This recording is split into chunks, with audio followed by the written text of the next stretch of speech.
Today I'm here with Dr Marny Lishman. Welcome, Marny.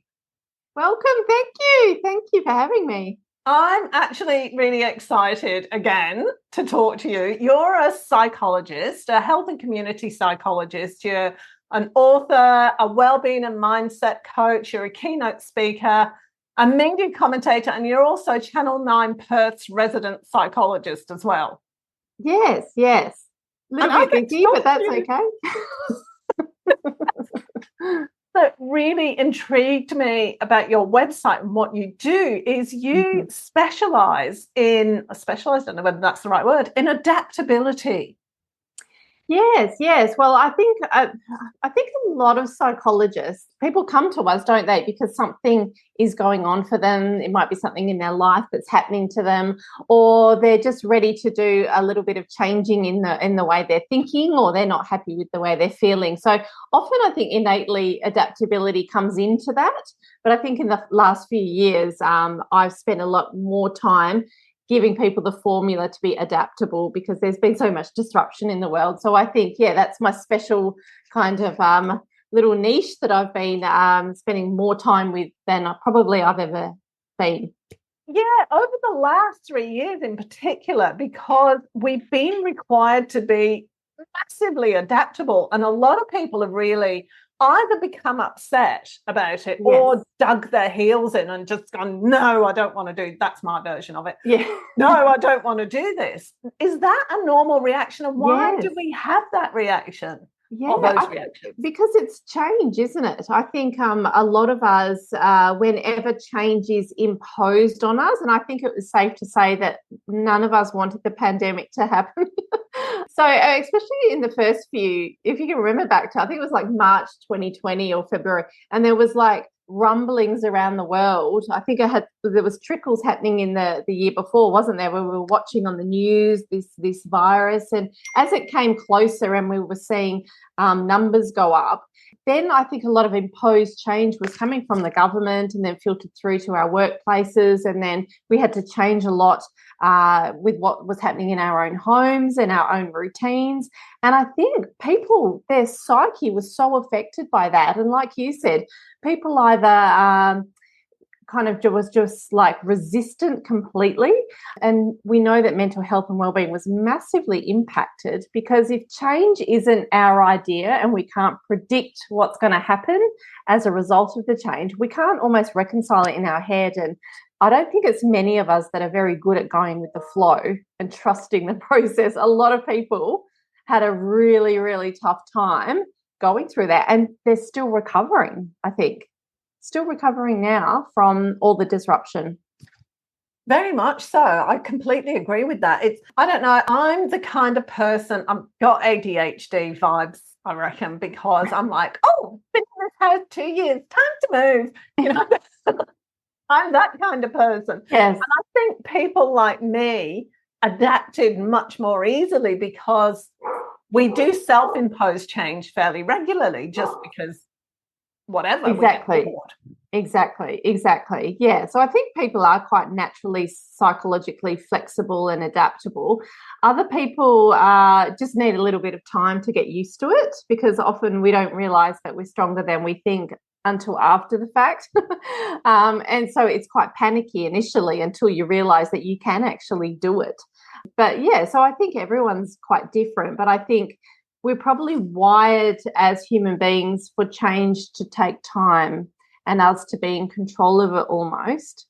Whereas, when you get that mixed bag of, and this happens a lot in the modern world, is that a lot of us are already chronically stressed. If we don't have control over the change, if it's not our idea, we panic. Yeah. And I think, you throw in disconnection and you throw in lockdowns and you throw in being scared. I think that formula has made a lot of people really unwell mentally in the last few years because it's, like you said, like sometimes you're like, I think I would like a change. I think I might do something different. There's an element of control you still have because you can predict what you're going to do is going to be better for you. So it's exciting, not scary. Whereas, I think the whole last few years has been lack of control, chronically stressed group of human beings that we are, scared, uncertain, all of that, and piled into that. So I think, change has been more of a blah rather than a yay for most people. Know of that, because there are people who are still really impacted by all that and really showing no signs of overcoming it anytime soon. What would be the trigger for even, and I don't know whether some people actually understand what's going on, or whether, when you've done something for so long and it becomes so ingrained, you can't see that there's another way to be. Well, no, exactly. And we're habitual creatures, aren't we? So a lot of what we think, or how we think, and our behavior is, I think it's like 80-90% of what we do on a daily basis is like a habit. So, and that's also our thinking as well. So, and the thing is, and our psychologists say neurons that fire together wire together. So it's pretty much the wiring.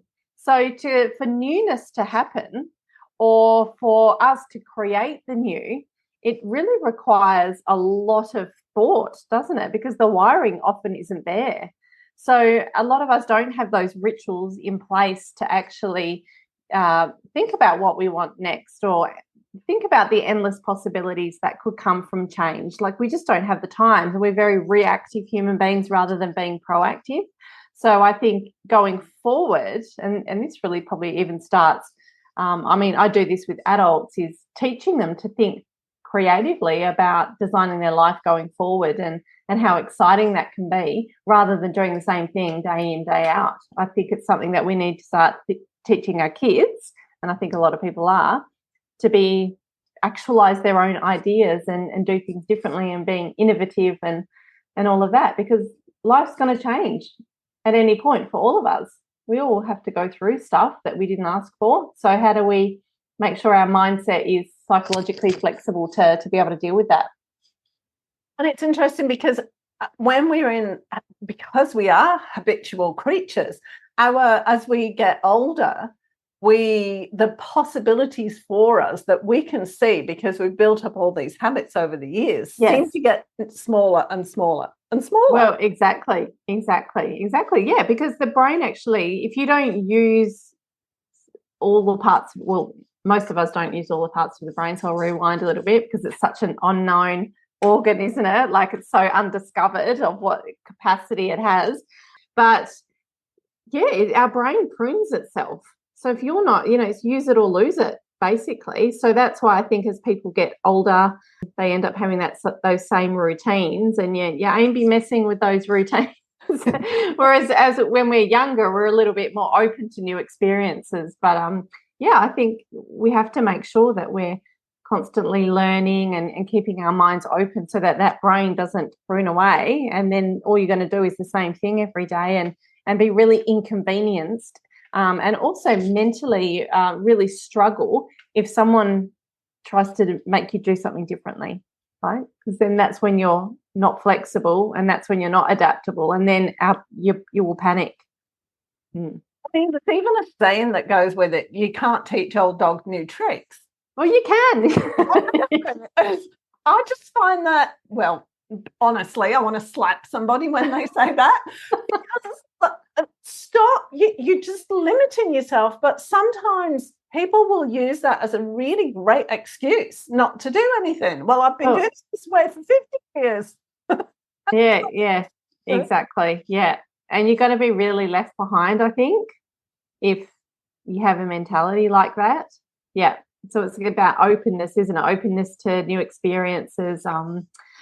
Being adaptable, and really, I guess, almost observing the fear, the natural fear and the natural stress that comes, and saying and having self-compassion for that, because I think as human beings, when things happen too quickly, it is just wired into us to go into that fight or flight state. So being kind when you are like that, and then almost having, and in the kindness and the non-judgment of that space, is then you've got the capabilities to kind of step through it and go, no, I'll be okay. This is normal that I feel like this.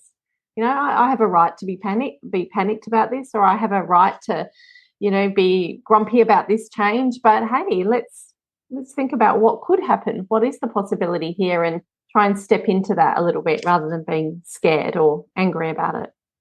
I think that's a really good point, because we, and particularly more so recently, if we're feeling upset or angry or scared or whatever, that's bad and wrong. It's wrong. We shouldn't be feeling like that.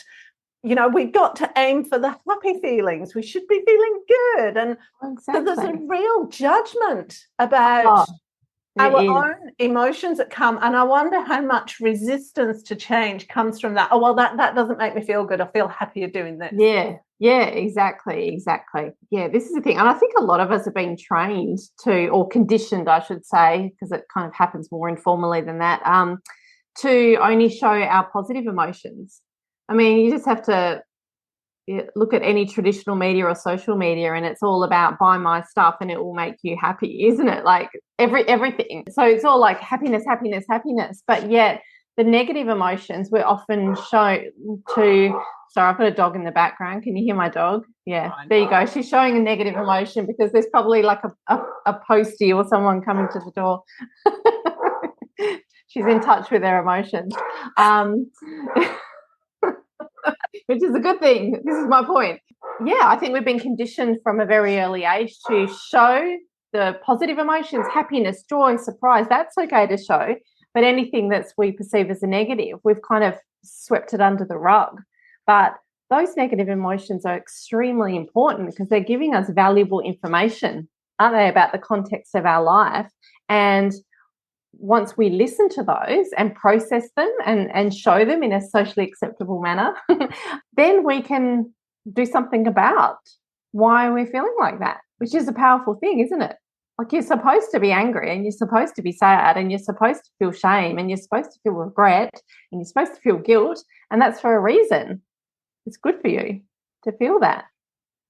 And to me, I always use it as if I've reacted to something and it's been a reaction and it's not necessarily elicited a response that I'm particularly proud of, then it gives me rather than just wallowing, this is what I've learned over the last few years, rather than just wallowing in the, oh my God, I'm so terrible, that was shameful, whatever. But okay, I feel crap about that, but what else can I do? How else could I respond in that situation? So it kind of gives me a nudge to go, okay, you didn't deal with that well, what else can you do? Well, yeah, and reflecting on it. And I often say to people, I need, because it's not good bottling those negative emotions, because you're not learning, and they're just going to keep, they'll come back and bite you on the bottom later on if you don't be curious about them. So if you feel like you've accidentally bitten the head off someone, or that you're reflecting that you maybe weren't that nice to someone that day or something like that,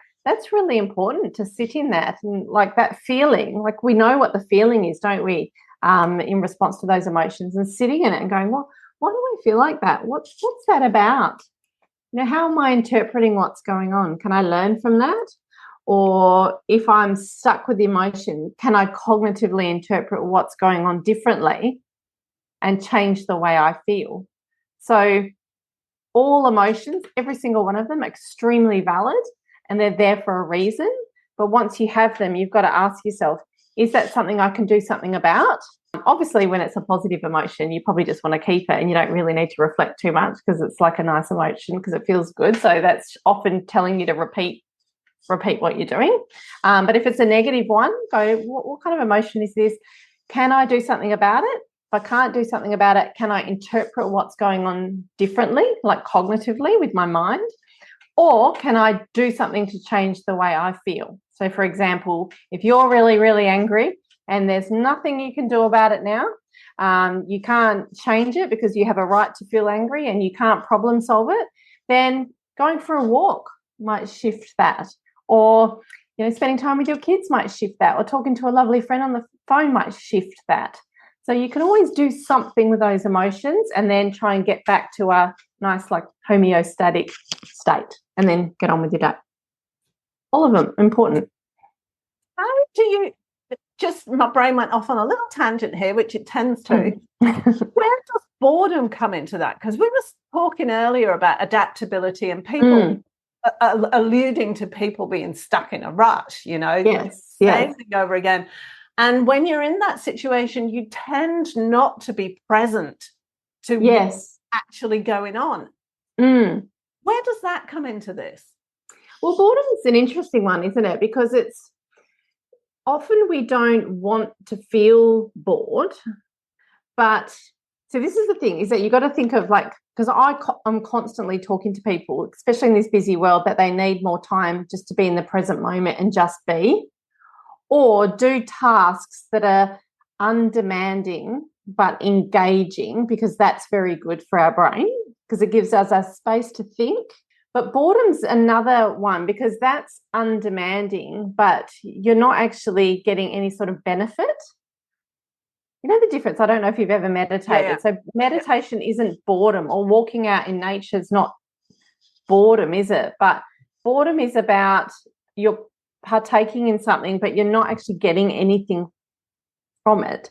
So that's important, isn't it? To kind of tell you this thing that you're doing, you're gaining nothing from it. I'm thinking about, my little routine I have in the mornings, with the emptying the dishwasher and feeding the cats, and and all those little household routines need to be done, but they're really boring. But then a lot of people stay in a job that is boring, and not necessarily there. They're not present to what's going on. Yeah, exactly. So I think, listening to the boredom and going, okay, what's this about? Is it, again, can I do something about it? So, for example, to your point, you're saying, say you're doing your morning ritual, which involves cleaning, then you can say, is this something I could get someone else to do, or is it just part of the thing and I'll get through it? Like, it's analysing a little bit, isn't it? But, if it's in the workplace, that's really telling you something, that maybe you need to be more challenged, or you need a different type of job completely, or you need to have a conversation with your boss to see if there's more opportunities, or maybe it's about you're not reaching your potential, like just analyse it a little bit rather than keep feeling it and do nothing about it. And it's the easy thing in some ways to not do anything about it, isn't it? Because people stay in the same job. Well, they do, yeah, and rather complain about it for years than do anything about it. And that's the not problem solving, because I think it's just denying their emotions. And I think, especially in today's world, when we have negative emotions, it's very easy to push those negative emotions under the rug, so to speak, and just use non-helpful coping mechanisms for dealing with them, like all our addictive little vices that we have, whether it's going home and just drinking too much, or just sitting and watching TV nonstop, or scrolling around on our phone nonstop. So a lot of those addictive type behaviours, and I think all of us have something that we do that's not particularly, is often just dumbing or numbing down those emotions rather than feeling them and doing something about them. Where does grief come into all of this? So we've been talking about adaptability, and then we moved on to negative emotion. Well, we didn't. It was kind of all in the same thing. Yes. But there are some things that happen, and grief is one of them, where there is no way you can avoid that emotion, and you might not want to show it in public. Yes. How do you get adaptable and comfortable and even sit with that? Because in our society, and been discussing this over the last few weeks with my guests, it's generally not acceptable to show grief. You show it in private. Well, exactly.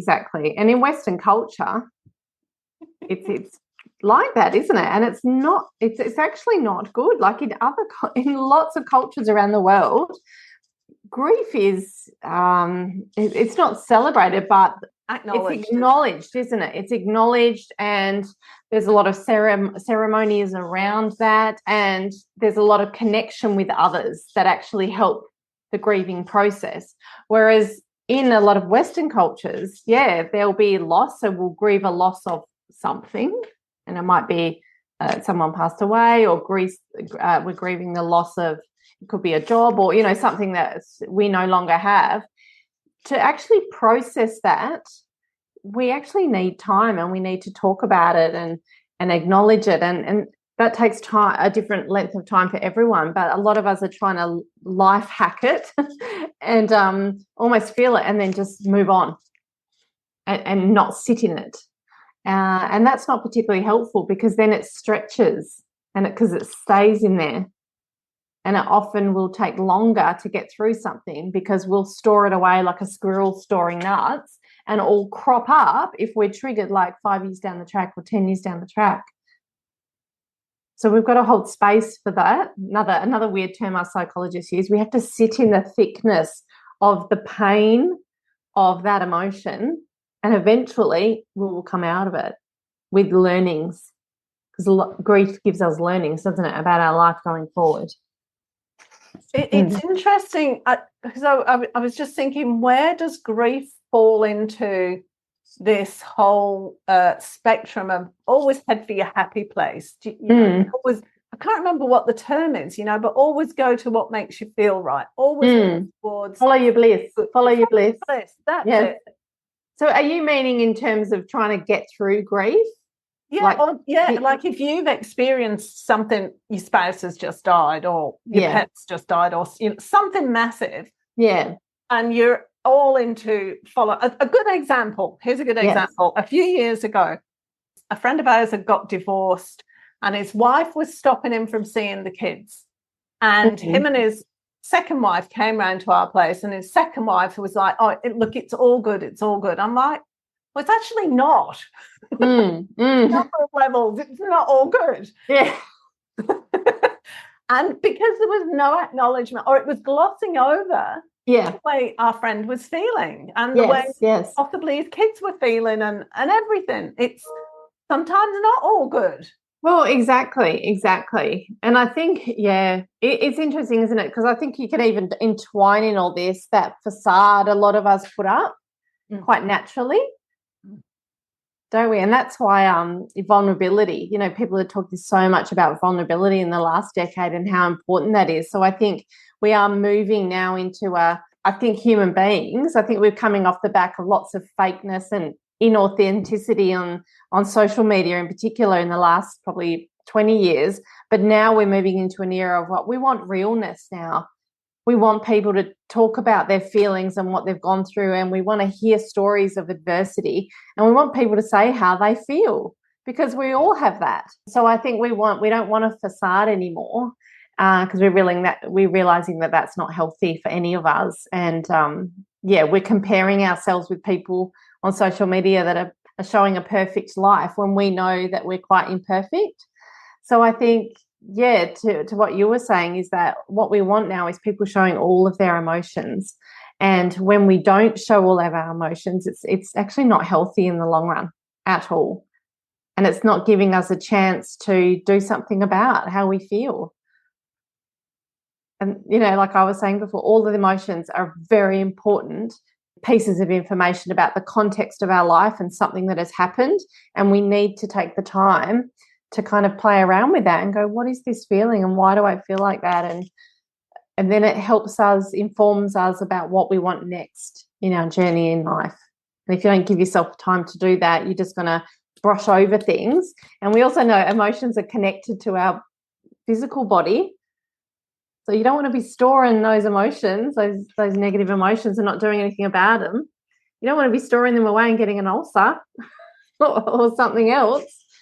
We don't like sitting in negative emotions. No. Think of another terminology for them, but the ones we perceive as being negative, and that's not a judgment. You know, the sadness, grief, unhappiness, anger, resentment. Don't like sitting in them, so we'll go and shy away and just move on. Exactly. Yep. And people have always done that, haven't they? But it stays with you. So emotions are made to feel. Notice something in your environment, feel them, and then, like I said to you before, you either do something about it if you can. So some things we can do something about, or you can interpret things going in a different way to change the way you feel, or you could actually do things to shift how you feel. So, you know, like there's things where, say a partner has passed away, you've got to sit in the thickness of it, but there's still moments where you might want to do something to change how you feel. You know, like I said to you before, you might want to ring a friend and cheer yourself up a little bit, but you can't deprive yourself of the time to feel sad and cry and have those physiological reactions to your anger. It needs to come out. A bit like if you have a bad day at work and someone's driving you crazy, don't come home and be angry about it. Go and exercise it off, or get a punching bag. You've got to release you've got to release it, because otherwise it will store inside of you and it will come out in other ways, either to other people or, give yourself a heart attack or something. Gosh, I hadn't even thought of it in those terms. Yeah, well, that's the thing. We've got a nervous system, so we've got the fight or flight response, so that will turn on. And if you don't do anything about it, then it will store up. Yeah, you just have to look at you and your listeners, look at Louise Hay. I don't know if you're familiar with her work about Heal Your Body. It's all emotions that are stored actually affecting physical health. Yeah, our emotions are made to be felt and then processed, and then out they go. And then we move on. Why do you think we avoid the processing bit, like as a society, not individually?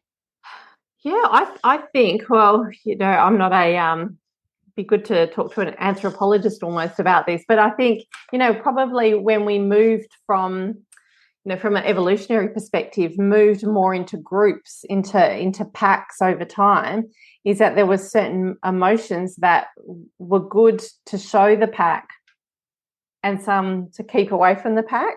Like as our societies got bigger and we moved into kind of a modern world, I think, we stopped being open about things because it wasn't helpful. So it's all adaptive, isn't it? Everything we do is quite adaptive. We do this for a reason, because we know that in the society that we're in now, we survive better if we keep things closer to us and not show everybody else. So in that scenario, how do you be adaptable? I think what we all need to start doing is practicing it. Practicing it now, knowing that we will have to going forward, because we live in a very fast-paced modern world where things happen really quickly. And I don't mean pandemics every 5 seconds. I mean, look at how many times you have to update your phone. Like, it feels like I have to update my phone and I'm always behind in it. Like tech, for example, is going so quick. You can't just shut down to that. We have to be open to it. The rules are changing all the time. Our workplaces expect different things very quickly. So the change happens so quickly now. So if we can all start now saying to ourselves, what can I do to purposely practice changing things in my life? And also almost getting outside of our comfort zone a little bit on purpose, because if you don't practice getting out of your comfort zone yourself, someone's going to push you out of it. And it's going to be scary. So it's almost like, what can I do to get out of my comfort zone? What can I do that's a little bit scary? And then, and it could be just like learning a new language, or trying rock climbing, or learning an instrument, or, having a courageous conversation with my boss, doing something that's a little bit scary so that you feel the fear. And instead of running away from it, you're sitting in it a little bit. And it's uncomfortable. So you're sitting in the negative emotions and practicing it so that you're almost desensitizing yourself for if it ever happens when it's not you in control as much. So it's almost a wrong word to use in pandemic times, but it's almost inoculating you for future adversity that's going to give you negative emotions. So then you're more in flow when it happens in the future. What do you personally mean by being in flow? It's a bit like the Bruce Lee quote, like, be like water, my friend. It is. It's almost just you're kind of, and I'm using it in the term of just going with the flow, not as in the creativity flow, is that you're not as resistant when change is imposed on you. So that's what adaptability is being able to, go with the ebb and flow of life rather than putting up roadblocks because of your own fears or of your lack of understanding of what's happening next. Is just being open and being flexible with whatever's asked of you and thinking through it rather than running away from it or avoiding it. I think it's just clicked with me. So what you're saying is practice making changes on yourself and in your own life so that when something happens like the pandemic, you don't respond. Yeah. It's like getting an inoculation, isn't it? It's like getting the jab. Well, it is, yeah. Because you look at people at the beginning of the pandemic, I think those people that probably weren't very adaptable, they panicked very quickly. They were, stealing all the toilet rolls at the shopping centres. They were not acting at their best. So they were very irrational.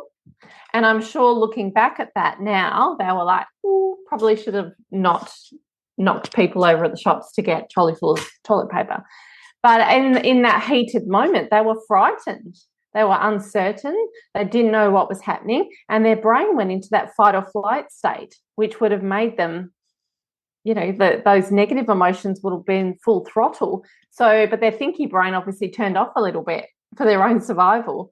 So what I'm saying is, just practice doing things that are a little bit uncomfortable. Even things like trying a new recipe, coming back to our brain pruning, is practice doing things totally differently. Make your schedule a little bit different now and again. Eat at a different restaurant, drive to work using different roads. Like, hard one, isn't it? Because you just go on autopilot. Well, exactly. But that's a lot of us, isn't it? Every day we do the same thing. So it is practicing and having strange conversations with people that you wouldn't normally have. Is you're practicing feeling a little bit uncomfortable, so that when uncomfortableness, that's not even a word, comes to you, then you're open, you're okay, and you will, because you've felt that feeling before and have known that you can actually get through it, you won't actually panic as much.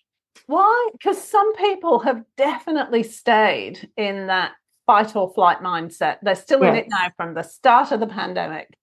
Why do, and it's in a lot of areas of life, that's just the obvious example that we can date certain people like, oh my God, they weren't weird at that point. Yes. Why do they stay in that kind of scenario where they're still angry and afraid and upset about everything all the time? Yeah. And this is what fear does to us. It can really be quite life-halting, can't it? Yep. And some people live their whole life like that. But there's even a word at the moment, the term languishing. So an organisational psychologist, Adam Grant, has been talking about how languishing is the dominant emotion of the last couple of years, is that a lot of people have been feeling just almost like, that whatevs feeling where all of the negative emotions have just built up. They've just been in an automated mode.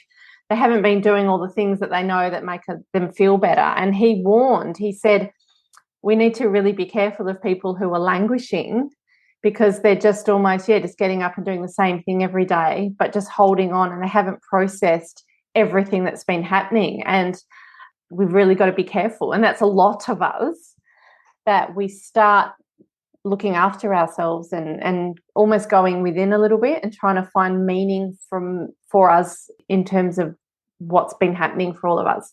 Because I think a lot of people have just been too busy to reflect on how they've been feeling in the last few years. So it's often that deep inner work that needs to happen if you're feeling like that and you can't shift it. It's time to get some support so that you can unpack everything that you've been feeling and why you've been feeling like that. Again, to learn from those emotions so that you can start applying it and designing your life forward. We've only got one chance, haven't we? We've only got one life. But a lot of people do live their lives sitting in the stagnancy of negative emotions and not doing anything with them. So we've got to unclog it, which is my job a lot of the time. I'm thinking here as well of, for example, Queen Victoria, who never recovered from Albert's death.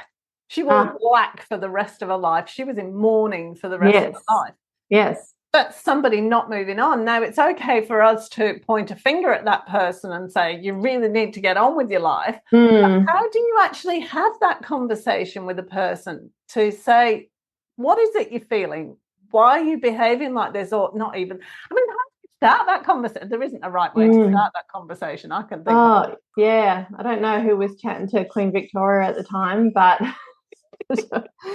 I know, but I think a lot of us are at that where we're grieving the loss of someone that we loved.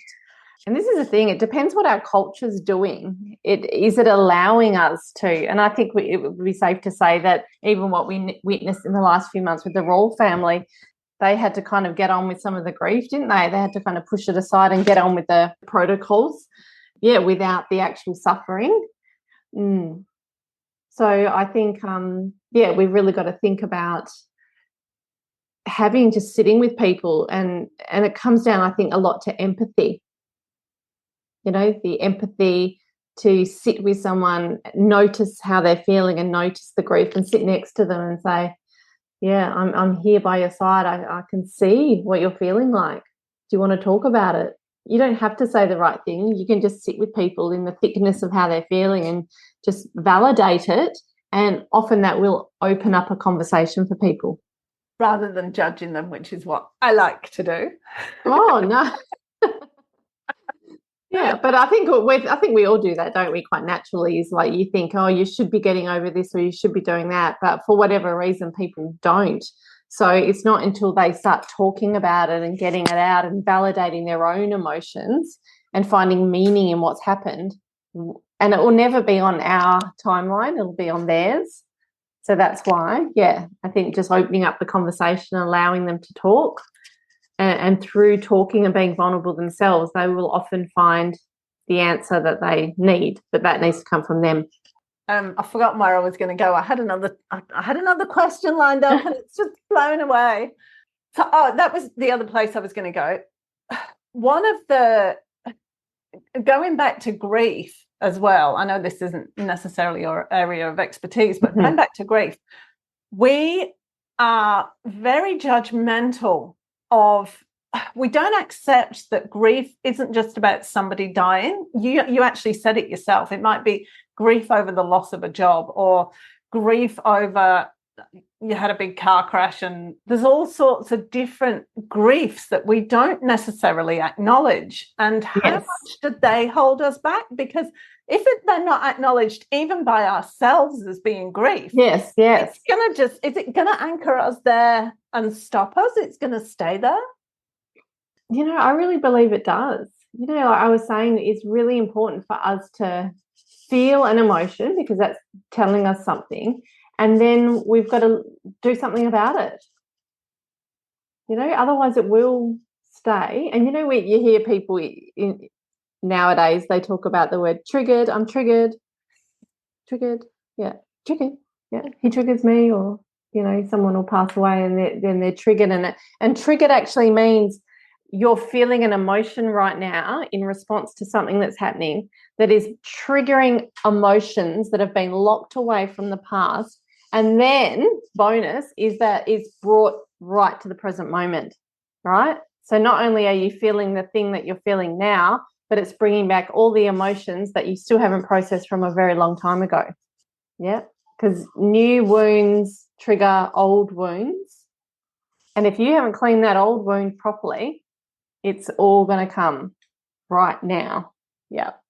So, grief from a long time ago can be from 10, 20, 30, 40 years ago. It can all come back if it wasn't processed. And that's for a lot of us, because particularly when we're younger, depending on what kind of household we grew up, a lot of us kids, we didn't process a lot of what went on. We just get on with it.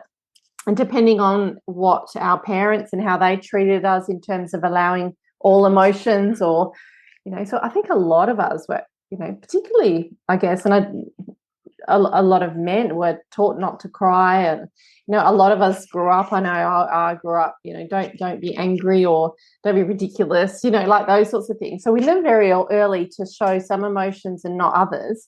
So a lot of us didn't process if things happened that were quite big, that elicited a negative emotion. A lot of us didn't process it. So a lot of us nowadays are triggered by things quite easily because we didn't get a chance to do that when we were young. I was just going to say that to you. Does the number of the more unprocessed emotions you have the less adaptable you're going to be. Is that the impact, or is that got nothing to do with it all? Yeah, no, I think it's all connected, and it really depends on what our life experiences have been before. So our brain is amazing. So it holds on to anything that elicited a heightened emotion, either really, really positive or really, really negative. It will always remember things. So if you've had experiences in the past where there's been lots of change and change hasn't gone well, or, all of that is going to come into play if change happens. But I think for the most part, a lot of us are wired to not like change, particularly if it's not our idea, and we haven't got if our brain doesn't have a good storage of good memories as a result of change. So yeah, we're complex creatures, and I think everything that we've experienced has everything to do with how we're reacting at the time. But this is why knowing thyself is so important, I think, as a human being. If you can know thyself, you can notice how you feel, analyze it a little bit and go, where does this come from? Is it because of what's happening now, or is it because it's reminding me of things that have happened in the past? And using that information and then controlling what you do next. Yeah, so self-awareness, know thyself is the key, I think, to any journey, so that when you do have to adapt, you can notice how you feel about something and be agile, go with the flow. I think it's about time to wrap it up. Is there anything else you wanted to say? I'll put all how people can get in touch with you and everything. That'll be on the webpage. Oh, wonderful. But is there anything else that you want to share with people? Oh, I think I've talked a lot today, haven't I? I can't think of it. The best time. No. I think we're all a work in progress. So I think, we've been talking a lot about emotions today, and I think, we've had a bit of a giggle about different things, but I think we're such complex creatures, and we all go through highs and lows in life. And I think what we're aiming from this conversation is to kind of say to people, like, we're not immune to tough times, and life is a mixed bag, isn't it, of good stuff and bad stuff. And I think this conversation is going to help us deal with the bad stuff a little bit better, and knowing that even if you feel the worst emotions, or the ones that you perceive as really negative, is that just allow them to happen and utilize them as valuable information, so that going forward you'll be able to navigate life and the ups and downs of it in a more healthier way. Fantastic. Thank you so much, Marny. No worries. Great. Yes, thank you. Thanks for the chat. If you enjoyed this episode, be sure to subscribe so you're notified when a new episode is posted, and rate and review this podcast and share it with your friends, please. Thanks so much for listening, and I hope you're leaving with some great ideas that can make a difference in your everyday life. Until next time.